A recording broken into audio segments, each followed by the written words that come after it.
ब्रज नारी गोकुल में आ गए हैं, गोकुल में आ गए हैं। एक दिन वो भोले भंडारी बन करके ब्रज नारी वृंदावन आ गए हैं, गोकुल में आ गए हैं। एक दिन वो भोला भंडारी बन करके ब्रज नारी गोकुल में आ गए हैं, गोकुल में आ गए हैं। एक दिन वो भोले भंडारी बन करके ब्रज नारी गोकुल में आ गए हैं, गोकुल में आ गए हैं। पार्वती भी मना के हारी ना माने त्रिपुरारी गोकुल में आ गए हैं, गोकुल में आ गए हैं। ओ पार्वती भी मना के हारी ना माने त्रिपुरारी गोकुल में आ गए हैं, गोकुल में आ गए। भोले बाबा ने मैया पार्वती से कह करके स्त्री का रूप बनाया, साड़ी लपेटी, जूड़ा बनाया, पल्लू सर पे डाया और आ गए जनकपुर में। और स्त्री का रूप बनाए हैं तो स्त्रियों के बीच में जाके खड़े हो जाते हैं। स्त्री सभी अपने झरोकों से झांक रही है, भोले बाबा भी वहीं खड़े हो गए और खड़े होके सबसे कहते हैं, अरे सखियों, ये सुनने हैं ये राजकुमार बड़े सुंदर हैं। सबने कहा सो तो है, लेकिन हम दर्शन कर रहे हैं, हमें स्पष्ट रूप से दिखाई नहीं दे रहे हैं। भोले बाबा ने कहा अच्छा, तो अगर इनका दर्शन करना है तो झरोखों से नहीं, हम सब अटारी पे चढ़ जाते हैं, यानी छत पे चढ़ जाते हैं, वहां से दर्शन करेंगे। अब भोले बाबा सबको लेकर के छत पे चढ़ गए। अब छत पे चढ़े, आप विचार करें, आप छत से किसी को नीचे देखेंगे तो उसका शरीर दिखेगा ना। अब श्री राघव सरकार जी का शीश मात्र दिख रहा है, राघव सरकार जी का सिर अकेले दिख रहा है। तो सारी स्त्रियों ने कहा, बहन तुमने कहा छत पे चलो, ये साफ साफ दिखाई देंगे, इनका तो सर ही दिखाई दे रहा है। भोले बाबा ने कहा, एक उपाय है हमारे पास, एक रास्ता है कि हमारी ओर देखेंगे। क्या? बोले इनके स्वरूप का वर्णन करो, इनके रूप की महिमा का वर्णन करो। तो एक कहती है कि आहा, इनके केस तो देखो कितने सुंदर हैं, कितने मुलायम हैं। राघव सरकार जी नहीं देखे। दूसरी सखी कहती है, अरे बाल छोड़ो, इनकी चाल देखो कितनी प्यारी है बहन, कैसे चलते हैं, कितने सुंदर लगते हैं। तब तक एक बोली, अरे बाल छोड़ो, इनके धनुष देखो कितने सुंदर हैं, इनकी भुजाएं देखो कितनी सुंदर हैं। अब श्री राघव सरकार जी कोई साधारण मनुष्य थोड़ी है, हमारे आपकी तरह थोड़ी है कि कोई कुछ अच्छा कह दे तो देखने लगे। नहीं देखे। भोले बाबा कहे, नहीं नहीं नहीं, ऐसे नहीं देखेंगे। तो बोले इनके पिताजी का नाम लो। भाई कोई जा रहा हो, आप उसके पिताजी का नाम लोगे तो देखेगा जरूर कि कौन है, हमारे बाबूजी का नाम ले रहा है।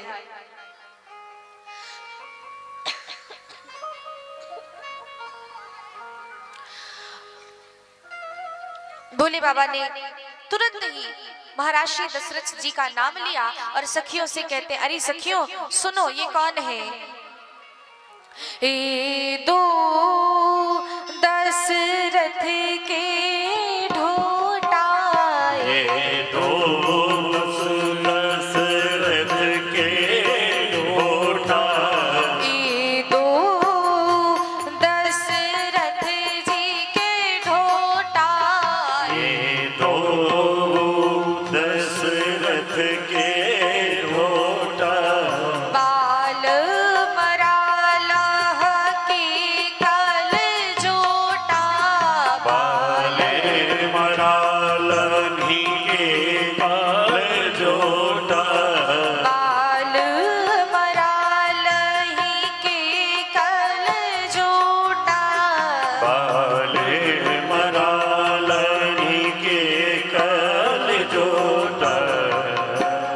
जैसे ही भोले बाबा ने कहा, देखो सखी, इनके पिता का नाम दशरथ है, ये दोनों दशरथ जी के पुत्र हैं।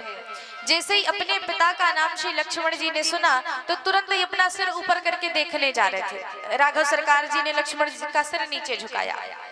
अरे लक्ष्मण, बावले हो गए हो क्या? ये जनकपुर है, ये जनकपुर की स्त्रियां हैं, एक बार माया जाल मार देंगी ना, यही रह जाओगे, इसलिए ऊपर नहीं देखना। लक्ष्मण जी बेचारे नीचे देखने लगे। भोले बाबा सोचे ये भी प्लान खराब हो गया, दूसरा कोई प्लान बनाते हैं। भोले बाबा ने फिर क्या किया?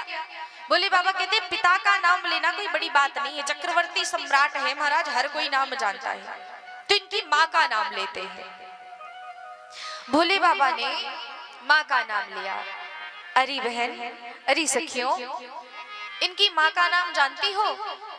भोले बाबा कह रहे हैं कौसल्या सुत सो सुख खानी, कौशल्या सुत सो सुख खानी, कौसल्या सुत सो सुख खानी, कौशल्या सुत सो सुख खानी, कौसल्या सुत सो सुख खानी, कौशल्या सुत सो सुख खानी, नाम राम धनु सायक पानी, नामो राम धनु सायक पानी, नाम राम धनु सायक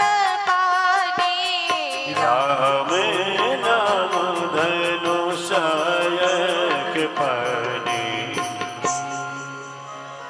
भोले बाबा ने कहा अरे बहन, तुम जानती हो ये जो सामने वाले राजकुमार है ना, इनकी माँ का नाम कौशल्या और इनका नाम राम है। लक्ष्मण जी बेचारे पुनः देखने का प्रयास किया, बोले भैया अब हमारी मैया का नाम ले रहे हैं, देखे तो सही कि कौन है जो इतना जानती है। राघव सरकार जी ने कहा लक्ष्मण हमारे साथ चलना है कि नहीं? लक्ष्मण जी ने कहा भैया चलना है तो शांति से चलो। श्री लक्ष्मण जी बेचारे शांत हो गए, साथ साथ चलने लगे।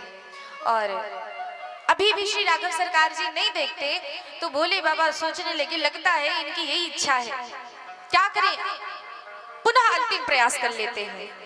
लक्ष्मण जी बार बार देखने का प्रयास कर रहे, हो सकता है लक्ष्मण जी ही देख लें तो हम उनको ही कुछ इशारा करेंगे, वो फिर राघव सरकार जी को हमारी ओर देखने के लिए संकेत करेंगे। अब भोलेनाथ जी पुनः नाम लेते हैं किसका? सुमित्रा मैया का। लक्ष्मण नाम राम लघु भ्राता, सुन सखिता सुमित्रा माता। भोले बाबा ने कहा अरे सखी, ये जो गोरे गोरे वाले राजकुमार है ना, इनका नाम लक्ष्मण और इनकी माता का नाम सुमित्रा है। लक्ष्मण जी श्री राघव सरकार की ओर देखते हैं और मानो आंखों ही आंखों में कहना चाहते हैं कि प्रभु एक बार हमें देख लेने दीजिए। राघव सरकार जी ने मना कर दिया, नहीं देखना। अब भोले बाबा बोले ये तो देख ही नहीं रहे, अब क्या करें? सबने कहा सखी तुम हमको ऊपर लेके आई, नीचे से झरोके से देख रहे थे तब कुछ तो अगल बगल से दिख रहा था, ऊपर से कुछ नहीं दिख रहा है, क्या करें? भोले बाबा ने कहा एक अंतिम उपाय है और बड़ा अच्छा उपाय है, क्या करें? बोले सुमन अर्पित करो। अब सुमन किसे कहते हैं? सुमन यानी फूल, और सुमन यानी सु माने सुंदर, मन माने अपना मन, यानी इनका अपना भाव अर्पित करो इनको।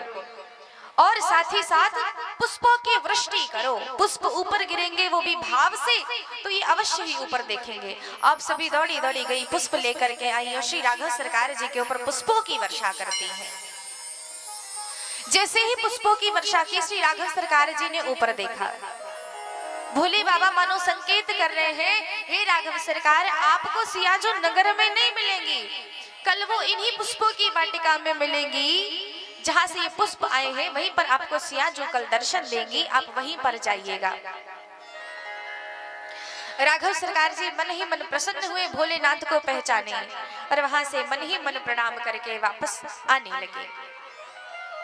लगे तो लक्ष्मण जी ने कहा भैया आप कह रहे थे आपको नगर देखना है और आप पीछे रास्ते से लौटे जा रहे हो, हमको कुछ समझ में नहीं आ रहा है।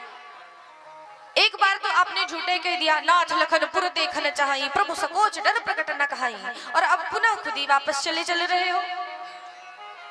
राम जी ने कहा भैया तुम्हारे समझ में नहीं आएगा, बस इतना जान लो कि ये जनकपुर जनक जी की नहीं, ये जितनी जनकपुर श्री जनक जी की है उतनी हमारी भी होने वाली है।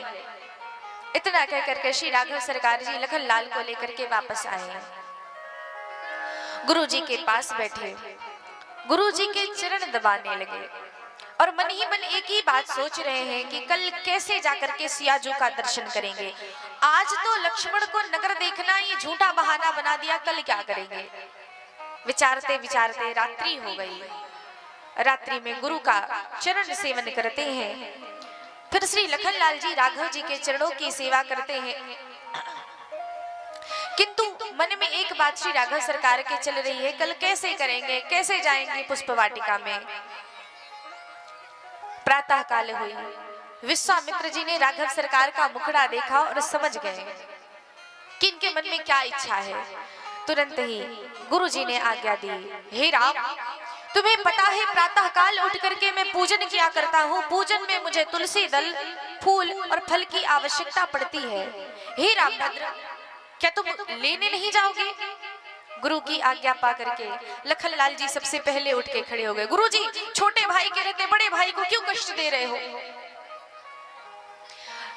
राम जी मनी मन सोचने लगे, लक्ष्मण की तो आदत हो गई हमारे बड़े बने बनाए काम को बिगाड़ने की। राम जी ने कहा, लक्ष्मण तुम छोटे हो ना तो छोटे बन के रहो भैया, बड़े बनने का प्रयास ना करो। अभी छोटे से हो, लड़ के आ जाओगे किसी से। हम बड़े हैं, हमको साथ जाना चाहिए कि नहीं। और दूसरी बात, गुरु जी ने आज्ञा भी हमें करी, अगर उन्हें तुम्हें भेजना होता तो तुमसे कहते, हमसे काहे कहते। तो इसलिए चलो, मैं भी तुम्हारे साथ चल रहा हूँ। गुरु जी की आज्ञा पाकर के श्री राघव सरकार जी पुष्प वाटिका में पहुंचे और पुष्प वाटिका में जैसे ही प्रवेश करने लगे सो बड़ा सा द्वार बना है, गेट बना है। वहां पर कुछ माली जन खड़े हैं। राघव सरकार जी ने मालियों से कहा, भैया पुष्प चाहिए। मालियों ने कहा, ऐसे पुष्प लेने के लिए हम आपको आज्ञा नहीं दे सकते। क्यों? कहने लगे, हमने सुना है आप बहुत बड़े जादूगर हैं, आप जहां जाते हैं जादू कर देते हैं। राम जी ने कहा, भैया कुछ समझे नहीं। माली कहते हैं, हमने सुना है कि आपके चरणों की रज यदि किसी पत्थर पे गिर जाए तो वो नारी बन के उड़ जाती है। राम जी ने कहा, भैया वो एक संयोग था, हो गया सो हो गया। माली कहते, अपनी वाटिका में प्रवेश नहीं करने देंगे। लक्ष्मण जी ने कहा, भैया ये वाटिका है, कोई पत्थर का महल नहीं है। वाटिका में पत्थरों से क्या कनेक्शन है भाई? श्री लक्ष्मण जी के प्रश्न पर माली उत्तर देते हैं, भैया पत्थरों से तो कोई संबंध नहीं है, लेकिन इसी वाटिका के बीच में हमारे सरोवर है। सरोवर यानी तालाब, तालाबों में कमल के पुष्प खिले हैं। अब ये हमारी वाटिका में प्रवेश करेंगे, जाएंगे कमल के फूल तोड़ने। अब सीढ़ियां पत्थर की है, हमारी सारी सीढ़ियां पत्थर की, सो नारी बन के उड़ती चली जाएंगी। हम क्या करेंगे, क्या जवाब देंगे अपने राजा को? श्री राघव सरकार जी कहते, भैया ऐसा कुछ नहीं होगा। चलो ठीक है, तुम्हें लगता है कि हमारे चरणों के स्पर्श से तुम्हारे सरोवर की सीढ़ियां नारी बन के उड़ जाएंगी, तो हम नहीं जाएंगे, हम सरोवर के पास नहीं जाएंगे, वहां लक्ष्मण जी चले जाएंगे। माली कहने लगे, चलो ठीक है, आपकी बात हम मान भी लेते हैं सरकार, लेकिन फिर भी हम आपको अंदर नहीं जाने देंगे। राम जी ने पूछा, अब क्या समस्या है? कहने लगे, समस्या ये है प्रभु कि इस वाटिका में प्रवेश वही पा सकते हैं जो हमारी सियाजू का जयकारा लगाते हैं। राघव सरकार जी कहते, सुनो भैया, हम क्षत्रिय हैं, हम किसी स्त्री की जयकारे को नहीं लगाएंगे, हम तो नहीं लगाएंगे। माली ने लक्ष्मण जी से कहा, श्री लक्ष्मण जी ने जोर से कहा, बोले सियाजू महारानी की। जैसे ही लक्ष्मण जी ने जयकारा किया, लक्ष्मण जी आगे जाने लगे। राम जी जैसे बढ़ने का प्रयास करते, माली ने हाथ लगाया, नहीं नहीं सरकार, आप नहीं जा सकते, जिसने जय बोला है वही जाएगा। अब राम जी बेचारे सोचने लगे, क्या करूं, जयकारा लगाना पड़ेगा। पत्नी से विवाह हुआ, अभी विवाह हुआ नहीं है और अभी से पत्नी के जयकारे लगाने पड़ रहे हैं। राघव सरकार जी कहते, नहीं मैं नहीं बोलूंगा। माली ने कहा, तो अंदर नहीं जा सकते, अब क्या करें, गुरु की आज्ञा है, पुष्प लेना है, दल लेना है, फल लेना है, क्या करें। अंत में श्री राघव सरकार जी हार जाते हैं और सियाजू का जयकारा लगा के अंदर जाते हैं। जैसे ही पुष्प वाटिका में प्रवेश किए, मालियों से फूल और फल लेने लगे, फूल और तुलसी दल ले रहे हैं, उसी समय हमारी श्री लाडली जो हमारी श्री सियाजू पुष्प वाटिका में आती है। माँ ने आज्ञा की है, जाओ जाकर के गौरी मैया का पूजन कर लो, क्योंकि आज के बाद पता नहीं कब तुम्हें हमारी वाटिका में गिरजा जी हैं, उनका कब दर्शन मिले कब ना मिले कोई भरोसा नहीं। जाओ फिर से पूजन करके एक बार आओ।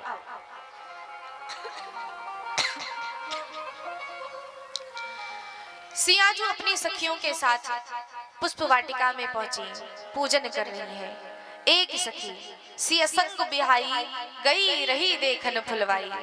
अच्छा एक बात बताओ, जनकपुर की ही सखी है, सियाजू की सखी है, जनकपुर की ही निवासिनी है, तो क्या कभी उन्होंने जनकपुर की वाटिका नहीं देखी होगी? अवश्य देखी होगी। और अगर देखना था तो सियाजू के साथ कितनी सखियां थी, 2-4 चली जाती, एक ही क्यों गई? क्योंकि वो एक सखी भोलेनाथ थे, आए थे देखने कि जिनको हमने कल का समय दिया था वो आए हैं कि नहीं आए हैं। दौड़े दौड़े गए, देखा राम लखन जी आए हैं। अब सोचने लगे कि जाकर के सियाजू को अगर सीधे सीधे कह दूंगा कि 2 राजकुमार आए हैं तो हमारी सियाजू आएंगी नहीं, बात को कुछ बढ़ा चढ़ा के बताना पड़ेगा। तो तुरंत दौड़े दौड़े श्री भोलेनाथ जी के पास, श्री सियाजू के पास श्री भोलेनाथ जी पहुंचे और कहते हैं, सखी तुमसे कुछ कहना है। सियाजू पार्वती जी का पूजन कर रही थी, पीछे मुड़ के जैसे ही देखी एक सखी बड़े बेहाल अवस्था में खड़ी है। कैसे खड़ी है? वस्त्रों का कोई ध्यान नहीं है कि वस्त्र किधर जा रहे हैं, नेत्रों से प्रसन्नता की अश्रुधारा बह रही है, कुछ कहना चाहती है लेकिन बोल नहीं पा रही है। सियाजी ने पूछा, अरे सखी ठीक तो हो, क्या हुआ तुम्हें? कहती है, अब क्या बताऊं, कुछ बताने लायक बची नहीं। सियाजी ने पूछा, क्या हो गया? सखी कहती है कि अपनी वाटिका में 2 सुंदर राजकुमार आए हैं। सियाजू ने पूछा, कैसे है, कौन है? सखी कहती है, कैसे बताऊं, आंखों ने देखा है लेकिन आंखें बोलना नहीं जानती, मुंह को बताना है लेकिन मुंह ने देखा ही नहीं, कैसे बताऊं, स्वयं चल के देख ले। सखी क्या कह रही है? सखी कहती है, हे सियाजू, कोई आया सखी फुलवरिया में, कोई आया सखी फुलवरिया में। और कैसे है? जैसे जादू है उनकी नजरिया में, जैसे जादू है उनकी नजरिया में, कोई आया सखी फुलवरिया में। सखी कहती है, हे सखी, हे सियाजू, हे लाडली जू, अपनी पुष्प वाटिका में कोई आया है। सियाजू ने पूछा, कैसे है? सखी कहती है, अरे वो तो कोई जादूगर लगते हैं, उनकी आंखों में तो जैसे कोई जादू है। सियाजी कहती, अच्छा और कैसे है? सखी कहती है, सियाजी सावरा एक है, एक गोरा बदन, सावरा एक है, एक गोरा बदन। और सियाजी एक सांवले हैं, एक गोरे हैं, लेकिन इतने प्यारे लगते हैं कि देख कर भी ना अब तक भरा मेरा मन, देख कर भी ना अब तक भरा मेरा मन। सियाजू इतने प्यारे हैं कि इतनी देर से देख रही थी लेकिन मेरा मन नहीं भरा। क्यों?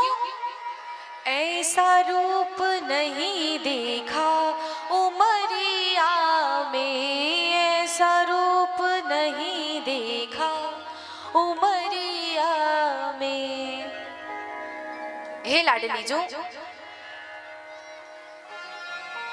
लोग तो बहुत देखे लेकिन ऐसा सुंदर स्वरूप आज तक किसी का नहीं देखा है, ऐसा सुंदर रूप है। सिया जी ने पूछा अच्छा कहां से आए हैं, कौन है ये? सखी कहती है हे सियाजू, कोई कहता है दशरथ दुलारे है ये। हे सियाजू, कोई कहता है कि ये दशरथ जी के बेटा है। अच्छा और काम क्या करते हैं? सखी कहती है यज्ञ रक्षा में असुरों को मारे है ये, यज्ञ रक्षा में असुरों को मारे है ये, और तीर बांधे है कस के कमरिया में, तीर बांधे है कस के कमरिया में। ऐसा सुंदर रूप का वर्णन करते करते अंत में भोलेनाथ के मुंह से निकल गया सियाजू, ब्याह उनसे जो होता हर हाल में, ब्याह उनसे जो होता हर हाल में, आया करते हमेशा वो ससुराल में, आया करते हमेशा वो ससुराल में, और नैना डूबे रहते उनकी लहरिया में, नैना डूबे रहे उनकी लहरिया में। क्यों? क्योंकि कोई आया सखी फुलवरिया में। सखी कहती है हे लाडली जू, बड़ा सुंदर स्वरूप है और वाटिका में आए हैं, आप भी चल के उनका दर्शन करें।